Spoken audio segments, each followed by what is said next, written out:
Halo, Assalamualaikum warahmatullahi wabarakatuh. Selamat siang. Bagaimana kabarnya hari ini kawan pajak? Semoga dalam keadaan sehat selalu ya. Dan kita kembali di edukasi perpajakan Sapa Jawara, Sadar Pajak Kanwil Jawa Barat 2. Nah, sebelumnya perkenalkan diri terlebih dahulu. Nama saya Cemi dan tentunya di sini saya tidak akan sendirian ya kawan pajak. Saya ditemani oleh rekan saya yaitu Mas Taslani yang sudah berada di samping saya. Ini salah satu penyuluh pajak yang tenar nih kalau kawan pajak sudah sering melihat di Pajak Jabar 2 ya, Instagramnya pasti banyak sering terlihat nih fotonya Mas Taslani ini. Gimana kabarnya Mas? Alhamdulillah sehat Mas Cemi. Assalamualaikum, selamat siang kawan pajak. Waalaikumsalam. Nah, Mas Taslani kita mau ngobrolin apa nih siang hari ini? Iya, suasana siang ini sahdu di luar mendung ya.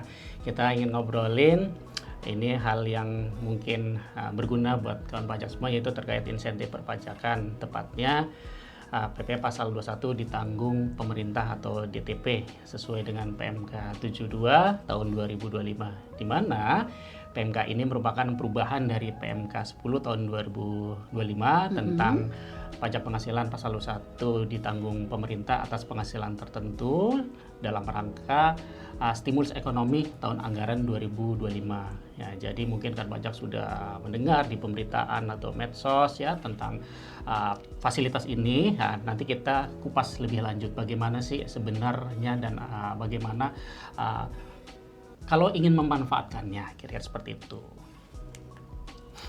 Nah, mungkin tadi dibilang kalau kemarin Bekasi hujan, alhamdulillah ini terang ya Mas ya. Mungkin siang-siang seperti ini supaya kawan pajak juga lebih gampang menyerap materinya, mungkin bisa menyiapkan camilan ataupun kopi, biar teh. santai. Ini Kami pun di sini ada secangkir teh gitu ya. ada isinya apa enggak nih? Nah, seperti kita ketahui ya Mas ya, di tahun 2025 ini memang pemerintah sudah beberapa kali ya meluncurkan stimulus ekonomi insentif perpajakan untuk mendorong pertumbuhan ekonomi yang berkelanjutan. Nah, ini di awal tahun kemarin memang sudah sempat dikeluarkan PMK 10 tahun 2025. Nah, sekarang belum lama ini di Oktober pemerintah mengeluarkan lagi nih insentif perpajakan PMK 72. Nah, ini tentunya ini salah satu usaha pemerintah ya untuk menjaga pertumbuhan ekonomi yang berkelanjutan dan untuk kesejahteraan masyarakat. Seperti itu ya, Mas ya. Ya, betul sekali Mas Emi. Baik kawan pajak. Jadi sebagaimana yang kita ketahui dan kita alami bersama bahwasanya kita masih ingat ya, masih fresh sekali tahun 2020 sampai 2023 kita mengalami pandemi COVID-19 yang dampak ekonominya sampai sekarang belum sepenuhnya pulih. Jadi masih berdampak nih, belum pulih sepenuhnya ya.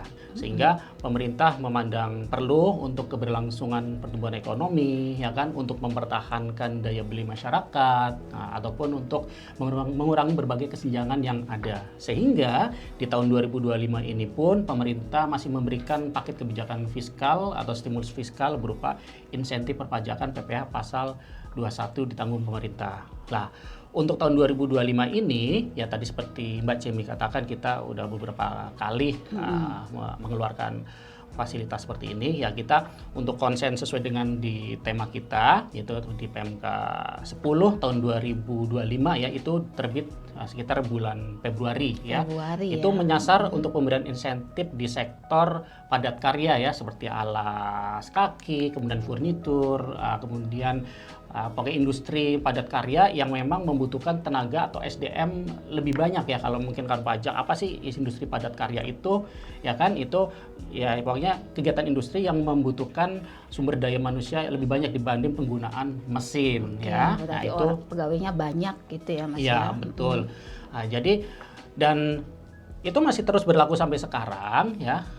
Kemudian di baru-baru ini di Oktober 2025, insentif ini sektornya ini diperluas ke sektor pariwisata ya. Contoh seperti industri restoran, hotel, kafe dan lain sebagainya ya, dan sebagainya.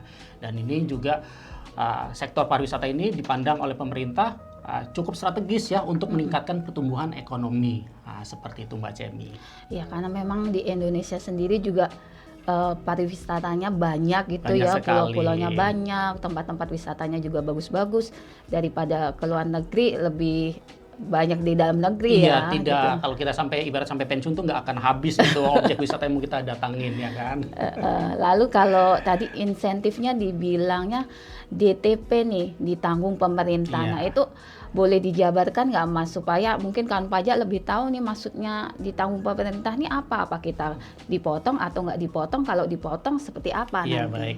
Ya, jadi untuk lebih mudah memahami kan pajak maksudnya ditanggung pemerintah ini gimana ya? Ya mungkin sekedar saya sederhanakan bahasanya, misalkan kan pajak ya, yang bekerja sebagai karyawan ya kan, apabila dalam penghasilannya setiap bulan ada dipotong ya, dipotong PPh pasal 21 oleh pemberi kerja atau perusahaan, katakanlah misalkan 100.000 per bulan ya, 100 bulan, dan apabila dari perusahaannya memang memenuhi ketentuan ya, nanti akan kita jelaskan lebih lanjut, dan pajak yang dipotong tersebut yang biasanya dipotong dari penghasilan atau gaji si karyawan, dalam hal ini tidak dipotong ya, karena ditanggung pemerintah atau dibayarkan pemerintah. Dengan kata lain, apa yang diterima oleh si pegawai tersebut penghasilannya penuh tanpa potongan.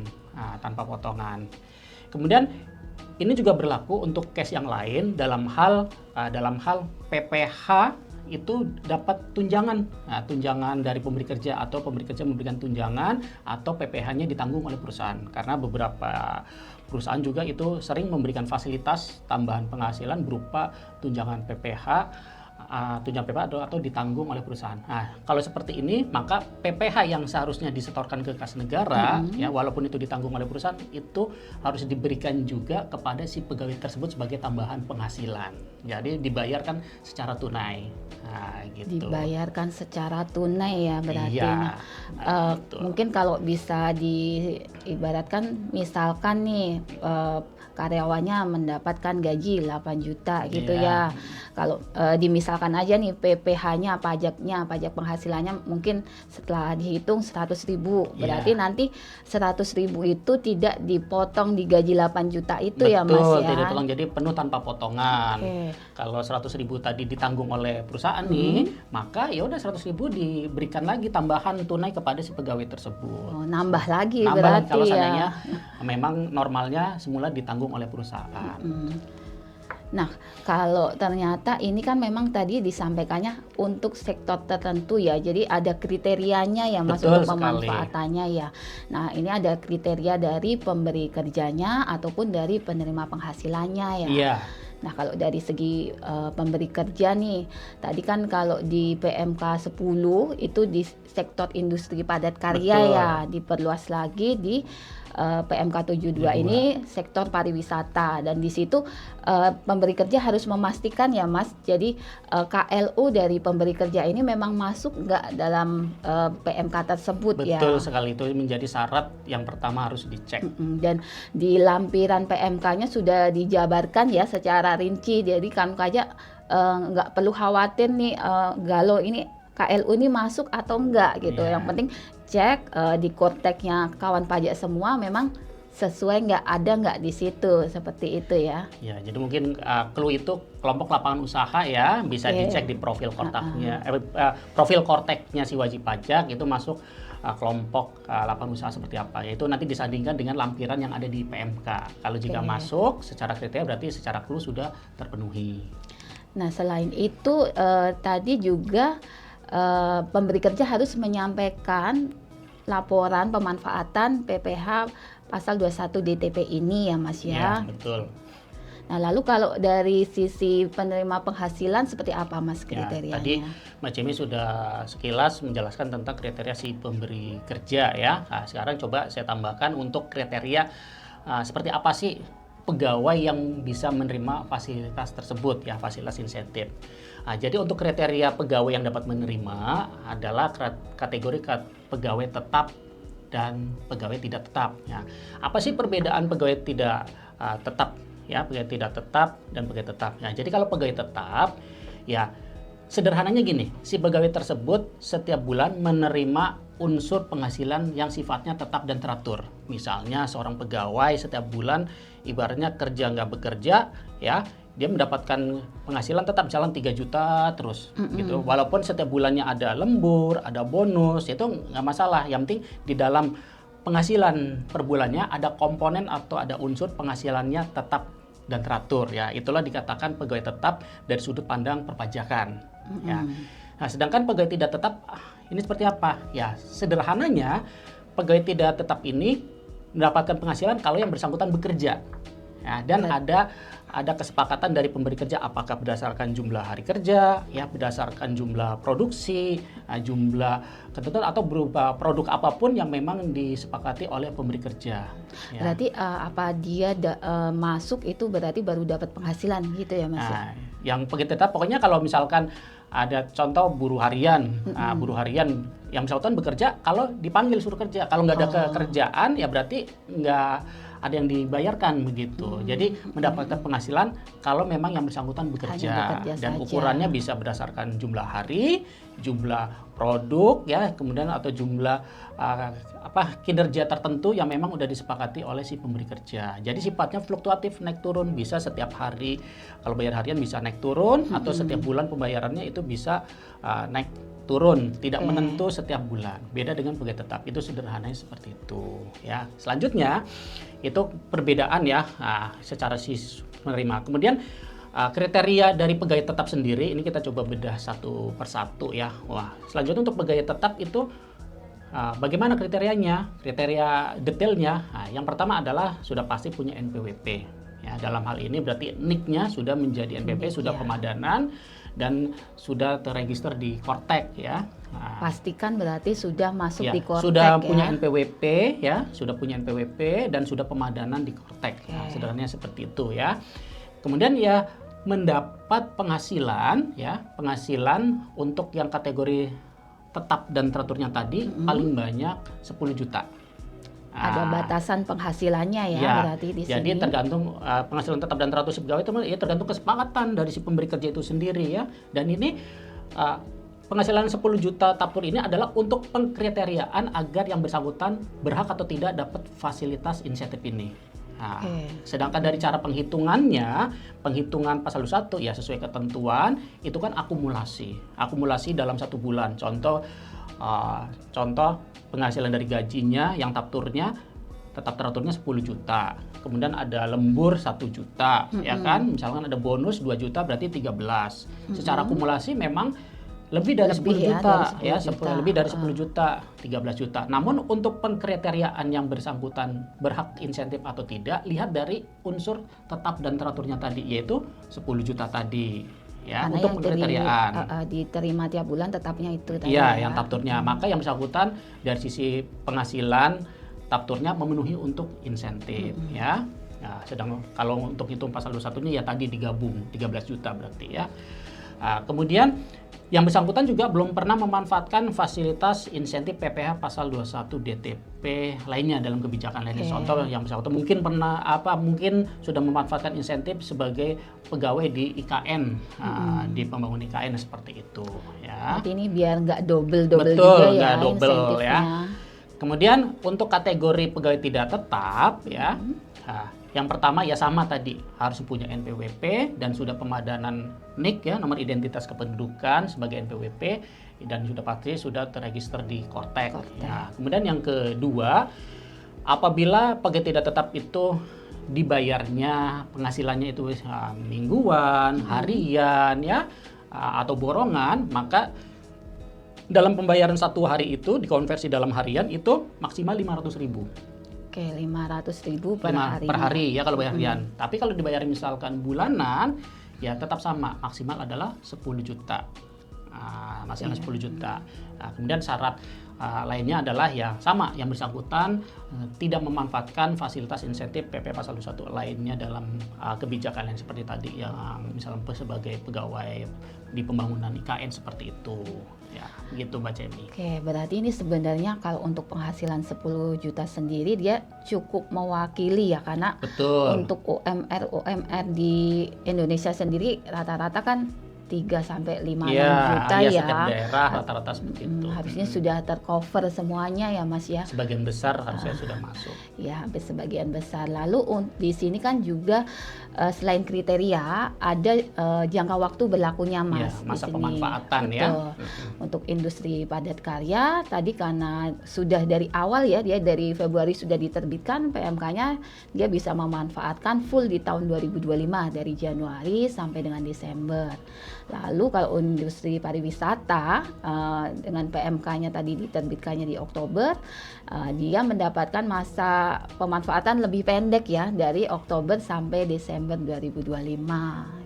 Iya, betul sekali Mbak Cemi ya. Nah, jadi kan pajak betul-betul dicermati ya, cermati selain tadi kriteria dari pemberi kerja, clue-nya tadi, kemudian masa pemanfaatan insentif pajak ya tadi untuk sektor padat karya, masa pajak pemanfaatan insentifnya itu mulai dari masa pajak Januari sampai dengan Desember 2025. Sedangkan untuk industri pariwisata, masa pemanfaatannya sejak masa Oktober sampai dengan Desember 2025. Dan juga perlu diperhatikan ketentuan-ketentuan lain ya, ketentuan lain syarat dan ketentuannya ya, apakah memenuhi syarat formal dan materialnya juga itu harus diperhatikan. Nah ini berarti sekarang udah bulan Desember nih Mas, berarti Iya. ini harus kita lihat-lihat lagi nih masuk apa enggak nih, karena Betul. tinggal sebentar lagi ya masa Iya. pemanfaatannya. Mungkin yang karyawan yang bekerja di sektor tersebut, kalau misalkan pemberi kerjanya bisa mengingatkan ya, mungkin ya, siapa tahu kan lagi nonton nih live kita ya, edukasi kita bisa mengingatkan ke pemberi kerjanya ya apabila termasuk kriterianya. Nah, kalau tadi sudah dijelaskan panjang lebar juga, sekarang kalau untuk mekanisme untuk pemanfaatannya ini seperti apa nih Mas dari pemberi kerjanya?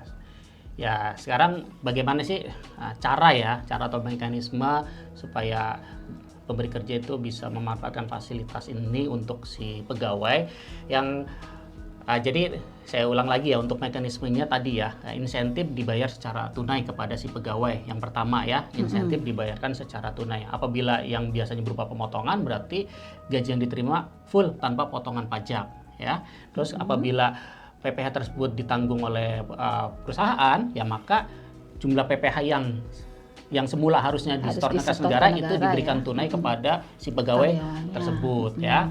Kemudian yang kedua, jangan lupa si pemberi kerja juga menerbitkan bukti potong melalui Kortek. Ya. Kemudian yang ketiga, melaporkan ya, laporan pemanfaatan insentif berupa penyampaian SPT PPh pasal 21 ya, itu dari mekanisme secara umum. Selanjutnya untuk laporan ya, mungkin kita perlu pertegas kembali ya laporannya. Sekarang untuk beberapa pendetailan ketentuan pelaporan, yang pertama adalah si pemberi kerja jangan lupa merekam semua daftar pegawai yang mendapatkan insentif. Atau dengan kata lain, si pegawai yang mendapatkan insentif ini harus masuk di dalam bukti potong Kortek atau di dalam lampiran SPT ya, nama dan nicknya harus terbaca semua ya, jadi nggak bisa pakai nama orang lain atau misalkan ya nonim atau istilahnya ya memang bukan nama yang sebenarnya atau tidak menggunakan nick yang sebenarnya. Intinya benar-benar direkam namanya sehingga terbit bukti potong dan masuk dalam lampiran SPT pasal 21 ya. Kemudian batas pelaporan ya, laporan pemanfaatan atau SPT masa PP pasal 21. Jadi baik SPT normal maupun pembetulannya dari masa Januari sampai dengan Desember 2025 ini paling lama dilaporkan tanggal 31 Januari 2026. Kenapa? Karena ini negara ini, pemerintah mau mempertanggungjawabkan APBN terhadap insentif DTP ini. Karena kan kalau udah berakhir tahun anggaran kan pemerintah pusat wajib membuat laporan keuangan pemerintah pusat. Betul. Nah, ini kepentingannya adalah sebagai pertanggungjawaban APBN, sehingga penting untuk para pemberi kerja ingin memanfaatkan batas laporan SPT-nya SPT pasal 1 sampai dengan 31 Januari 2026 ya. Karena kalau lewat dari 31 Januari 2026 maka tidak berhak mendapatkan insentif. Tidak berhak mendapatkan insentif, kan kasihan karyawannya ya kan? Iya, Karena berdampak nanti benar. ditagih lagi, dipotong lagi dan disetor lagi kan, kasihan Berarti karyawannya ini gara-gara kesalahan administratif. harus benar-benar diperhatikan timelinenya ya Mas ya. Betul. Lalu juga tadi pada saat pembuatan bukti potong jangan sampai pemberi kerja ini juga lupa di bukti potongnya memilih fasilitasnya ya dari Iya. PPh ditanggung pemerintah gitu. Iya. Ya, jadi tadi soal SPT paling lama tinggal tanggal 31 Maret, 31 31 Januari Januari. 2026 ya. Nah, kemudian jangan lupa rangkaian SPT dari Januari sampai Desember ini semuanya wajib dilaporkan secara berurut tuh semua. Nggak boleh ada yang bolong. Nah, nggak boleh ada bulan Maretnya kosong, bulan Mei-nya kosong. Jadi full harus dilaporkan ya. Kalau enggak juga ini gugur untuk mendapat insentif. Berarti harus itu. ditagih dan dibayarkan oleh pemberi kerja ya nantinya. Iya, nanti kalau nggak udah jadi dapat fasilitas. betul, kalau nggak memenuhi sampai batas waktu dan nggak memenuhi kriteria ketentuan pelaporan itu, maka tidak berhak mendapatkan insentif. Ya seperti itu. Nah, terus seperti Mbak Cemi bilang tadi, ketika membuat bukti potong di Kortek kan pajak kalau misalkan masih ingat ya di pembuatan bukti potong Kortek Ya, kan ada ada fasilitas ya. apa yang kemudian pilihannya tanpa fasilitas dengan ditanggung pemerintah. Ini kawan pajak pemberi kerja memilihnya yang ditanggung pemerintah Fasilitas supaya tidak terbit billing nanti. PPh ditanggung pemerintah ya. Iya. Jadi nanti tidak akan terbit billing Betul di sekali. SPT-nya. Tapi masuk ke record sebagai laporan di kantor pusat seperti itu. Oke. Nah, Mas kalau tadi kan kita untuk PPh pasal 21 ini kan nanti dihitung kembali ya di Betul. Desember. Nah, ternyata setelah pemanfaatan insentif ini nanti dihitung kembali menyebabkan lebih bayar nih Mas. Itu Betul. apa yang harus dilakukan oleh pemberi kerja gitu? Ya, jadi dalam penghitungan nanti di Desember kan memang itu harus dihitung ulang ya, hitung ulang dikenakan tarif progresif. Jadi sehingga di bulan Desember itu bisa berpotensi apakah kurang bayar atau lebih bayar ya. Nah, seperti itu. Nah, jadi dalam hal lebih bayar, jadi saya bedakan menjadi 3 kriteria ya. Oh, ada Nah, 3, 3 kriteria. Nah, pertama Yang kriteria pertama. yang pertama khusus untuk sektor padat karya. Ya. Oke. Nah, misalkan pemberi kerja yang membuat bukti potong di A1 nanti ya, di A1 hasil di Desembernya itu menyatakan lebih bayar ya untuk sektor padat karya, menyatakan lebih bayar. Maka atas lebih bayarnya tersebut tidak dapat dikembalikan ke pegawai dan tidak berhak dikompensasikan oleh pemberi kerja untuk sektor padat Padat karya karya. karena full itu. Ya, jadi dari Januari sampai dengan Desember kan Desember ya, full, dapat full setahun DTP ya. full DTP. Sehingga ketika di Desembernya atas DTP ini ada LB setelah dihitung ulang, maka atas LB terus tidak berhak dikembalikan ke pegawai dan tidak berhak untuk dikompensasikan. Oke. Nah, kemudian kriteria 2 dan ketiga, kriteria 2 dan 3 ini untuk sektor pariwisata. Ya, Oke, sektor pariwisata ada 2 kriteria ya ini berarti. Ya, ada 2 kriteria yang kedua ya. Yang kriteria kedua untuk saya berarti tadi yang 1 sudah, sekarang yang kedua ya, ini berlaku untuk sektor pariwisata. Nah, ini sektor pariwisata kan dari Januari sampai dengan September ini kan ditanggung sendiri. Normal ya, Nah, normal nggak sendiri dapat tanggung sendiri insentif. ya. Kemudian dari Oktober sampai dengan Desember baru itu DTP ya. Nah, ketika di bulan Desember ini kan dihitung ulang. Iya, Ya, dihitung ulang. kembali. Dihitung ulang. Misalkan di Desember ada lebih bayar. Ya, lebih bayar. Katakanlah lebih bayarnya misalkan 500.000 ya, 500.000. Dari lebih bayar 500.000 ini kita lihat dulu yang didapat DTP dari Oktober sampai November ini berapa. Ya, Oke, jadi ya. harus tahu DTP-nya dulu Ya, ya. nah, Yang DTP dari Oktober dan November berapa? Ya, anggaplah misalkan Oktober dan November itu totalnya 600.000, masing-masing 300 dipotong ya. Tadi kan di Desember LB-nya 500 ya. Karena LB-nya lebih kecil dibanding DTP Oktober dan November ya. Saya ulangi, karena LB-nya di Desember lebih kecil dibanding dengan DTP Oktober dan November, artinya 500 lebih kecil dibanding 600, maka atas LB-nya ini tidak berhak dikembalikan juga dan tidak berhak dikembalikan ke pegawai dan tidak berhak juga dikompensasikan. Jadi kalau LB-nya lebih kecil dari DTP tidak berhak untuk dikembalikan dan dikompensasi. Ya, nah, kemudian yang terakhir untuk sektor pariwisata juga. Sebaliknya, misalkan kita balik, misalkan LB-nya tadi LB-nya 700.000, misalkan 700.000 ya, 700.000 yang sudah terlanjur dipotong yang sudah dipotong Oktober dan November, DTP-nya ini ya 600 tadi. 600 tadi. Kemudian LB di Desember adalah 700. Ini kebalikannya. LB 700 di Desember ini lebih besar dibanding DTP Oktober dan November. Maka atas selisih LB-nya, selisihnya berarti berapa? 100.000 ya. Kurangi 600 ya. Maka yang 100.000 inilah berhak dikembalikan kepada si pegawai dan berhak juga dikompensasikan oleh pemberi kerja untuk masa berikutnya. Berarti yang dikompensasi itu nggak boleh semua LB-nya ya Mas ya, hanya selisihnya saja ya. Selisihnya ya, selisih jika LB-nya lebih besar dibanding DTP yang sudah diterima di Oktober November tersebut. Nah, agar dapat si pemberi kerja ini mengkompensasikan ke masa berikutnya, ada ketentuan tambahan sebetulnya ya. Yang pertama membuat bukti potong tambahan, kemudian membuat kertas kerja yang harus dilaporkan atau diupload. Tapi mungkin ini terlalu teknis ya, nanti kawan pajak bisa konsultasi langsung ke KPP terdekat ya.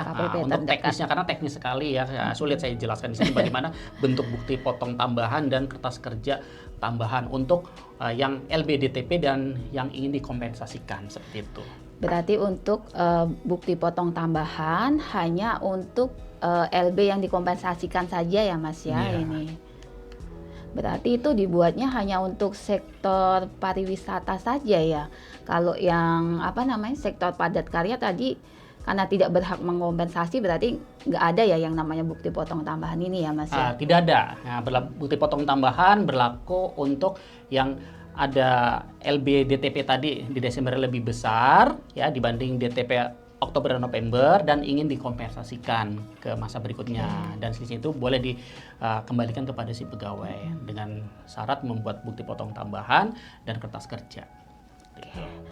Nah, kawan pajak semua nggak terasa ini ya, tadi udah dijelaskan dari mulai yang bisa memanfaatkan siapa, kriterianya seperti apa, timeline jangka waktu berlakunya. Sekarang udah hampir 23 menit nih, ternyata waktunya sudah sampai di penghujung acara ya. Mungkin sebelum berakhir nih Mas, apa aja yang perlu diperhatikan oleh kawan pajak nih biar nanti jangan sampai nih kelewatan nih untuk insentif PPh 21 DTP ini. Ya, baik kawan pajak, tadi karena sudah di spill, udah di ujung ya, berarti bentar lagi kita mau berakhir, nggak terasa. Padahal kita ini ya asik bincang pajak nggak ada habisnya. Ya, jadi gini, sekali lagi kami selaku penyuluh ya mengingatkan kembali kepada kawan pajak ya, karena ini masa pemanfaatan sampai dengan Desember 2025 ya, dan batas pelaporannya juga maksimal 31 Desember 1 Januari 2026 ya. Maka sekali lagi kami mengingatkan dan izin menyampaikan beberapa poin yang mudah-mudahan bisa diingat oleh kawan pajak ya. Yang pertama adalah silakan kawan pajak atau pemberi kerja memastikan kembali, mengecek kembali apakah kelompok lapangan usaha sesuai dengan ada yang di profil Kortex itu masuk dalam kriteria lampiran PMK 72 2025 atau tidak. Ya. Jika masuk ya silakan manfaatkan ya, dari sisi clue sudah terpenuhi. Kemudian selanjutnya jika terpenuhi silakan inventarisir pegawai ya, kategori pegawai tetap dan tidak tetap ya, tadi sesuai yang saya jelaskan tadi, yang penghasilan untuk pegawai tetap itu maksimal 10 juta untuk yang tetap teraturnya ya, kemudian yang pegawai tidak tetapnya 500.000 per hari ya, atau 10 juta per bulan juga. Itu yang kedua. Kemudian yang ketiga ya, jika kriteria pemberi kerja terpenuhi, kemudian dari sisi pegawainya juga terpenuhi, silakan manfaatkan. Dan jangan lupa laporan pemanfaatannya jangan sampai terlambat dan tertib. Jadi dari Januari sampai Desember dilaporkan semua ya, SPT-nya baik normal maupun pembetulan ya. Kemudian paling lama dilaporkan 31 Januari 2026 ya. Karena kalau lewat dari itu ya nggak bisa Dianggap tidak lagi, sayang memanfaatkan kan, ya. kasihan pegawainya. Nah, nggak tepat sasaran nih stimulus fiskal untuk masyarakat atau pegawai yang tadi sektor-sektor tadi. Ya mungkin kawan pajak lebih detailnya ya bisa membaca kembali di PMK 10 2005 dan perubahannya di PMK 72 tahun 2025. Gitu Mbak Cemi. Oke, dan berarti laporan pemanfaatan hanya di pelaporan SPT ya Mas ya, tidak Betul ada sekali. pelaporan khusus lainnya ya. Iya. Baiklah kawan pajak, seru sekali ya bincang-bincang kita pada siang hari ini. Semoga bisa menambah pengetahuan bagi kita semua ya. Betul. Mungkin karena keterbatasan waktu, kita cukupkan edukasi perpajakan kali ini. Terima kasih kawan pajak yang telah bergabung dan meluangkan waktunya. Bagi kawan pajak yang nantinya memerlukan informasi atau penjelasan lebih lanjut, bisa menghubungi juga di Sapa Jawara, WA Helpdesk Kanwil Jawa Barat 2 di 0821 800160. Jangan lupa juga follow Instagram dan YouTube kita @pajakjabar2.